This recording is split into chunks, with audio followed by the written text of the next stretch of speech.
মা বলছে দেখো দেখি। আমি বললাম কোথায় খবর নিয়ে আসতে যে তারা আমার ছেলের সঙ্গে বিবাহ দেবে কিনা। ও বলে গেল আজকে নাকি বিবাহ। কেন বললো? গৌর সুন্দরের কটা বিয়ে? আমরা তো সবাই কলিযুগের মানুষ। তা গৌর সুন্দরের কটা বিয়ে হয়েছিল? দুটো বিয়ে। আগেরটা ছিল সত্যভামার সঙ্গে।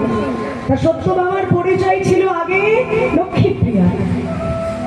দ্বিতীয় পক্ষের বিবাহ করা স্ত্রীর নাম হচ্ছে বিষ্ণুপ্রিয়া, আর প্রথম পক্ষর বিবাহ করা স্ত্রীর নাম লক্ষ্মীপ্রিয়া।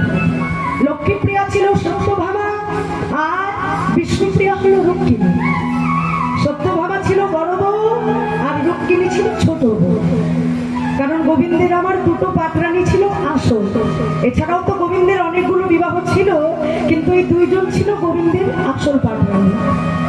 তা সত্যভামার সঙ্গে আগে বিবাহ হয়েছে, কিন্তু দুঃখ সত্যভামা মারা গেছে, অর্থাৎ লক্ষ্মীপ্রিয়া মৃত্যুবরণ করেছে। তারপরে বিষ্ণুপ্রিয়ার সঙ্গে বিবাহ যোগ আসে।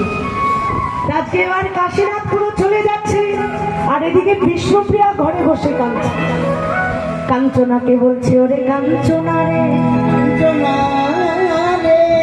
না জানি আমি কেমন করে আমার গৌর পাবো,